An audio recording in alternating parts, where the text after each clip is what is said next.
ka šodien satiekamies Daugavpilī Visvētākās Jaunavas Marijas bezvainīgās ieņemšanas baznīcā, kas ir viens no 4 dievnamiem, kas ir izvietojies tā dēvētajā baznīcu kalnā, kur līdzās pastāv 4 tradicionālo konfesiju dievnami – katoļu, luterāņu, pareizticīgo un vesticībnieku. Šajā simboliski svarīgajā vietā iesākas, turpinās un noslēdzas daudzu tūkstošu ticīgo kristīgās dzīves ceļš. Vai tie būtu svētie sakramenti, dievkalpojuma apmeklēšana, personīga lūkšana esot kādā no dievnamiem, izraudāta sāpe, samierināšanās ar Dievu, izlīgums vai vienkārši iegūts padoms. Mūsu dievnami ir liecinieki gan priecīgiem savu ticīgo bērnu dzīves mirkļiem, gan arī skumjiem, bet cerības piepildītiem. Šodien aicinu skatītājus pievērsties tādam jūtīgam tematam kā vecums un vecumdienas. Domāju, ka katram no mums ir pazīstamas bailes no vecuma. Daudziem tas varētu šķist kā slimība, no kuras vajadzētu izvairīties. Kad ir sasniegs liels vecums, kad spēki sāk pamest cilvēku, dzīve var šķist bezjēdzīga. Nereti tās ir ciešanas, ko arvien grūtāk ir panest.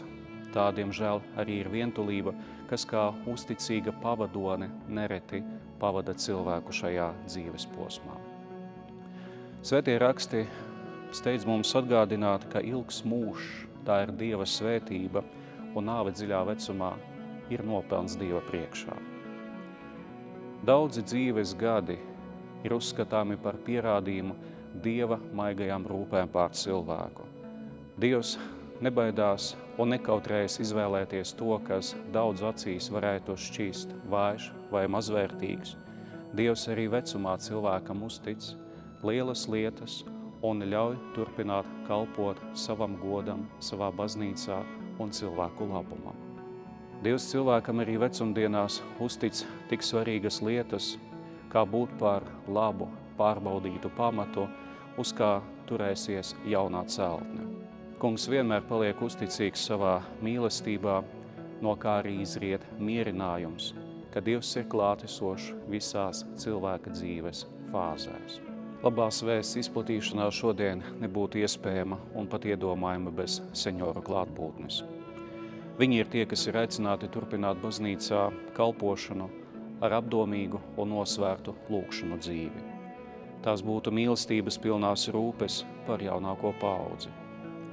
Cik daudzos mūsu dievnamos kā vārošs katliņš mutuļo lūkšanas dzīve, pateicoties tam, ka uzticīgas sievas un uzticīgi vīri atrod savu laiku un vietu savā draudzes dievnamā, lai lūgtos rožu kroni, žālsirdības kronīti savos personīgajos un visas baznīcas kopīgajos nodomos.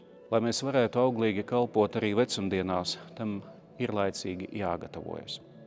Mēdzu teikt savā draudzē, ka ar vecumu ir jāmāk sadraucēties vēl kamēr esi jauns. Ja Dievs mums ir uzticējis dārgo dzīvības dāvanu, tad atbildīgi ar to rīkojoties, mums ir jāmāk apieties ar to, ko piedāvā arī vecums. Jaunībā iegūti tikumi ir ķīla tam, ka vecumā dzīvosim mierā un saskaņā ar sevi, ar dzīvības kungu un līdzcilvēkiem. Izkopta gudrība un iekrātā pieredze ir neatsverama bagāža vecuma nespēka gados. Šeit vietā ir atgādinājums jaunākajai paudzei nebaidīties uzņemties un paust maigumu pret mūsu vecākiem, vecvecākiem un citiem mūsu sirmgalviem tuviniekiem.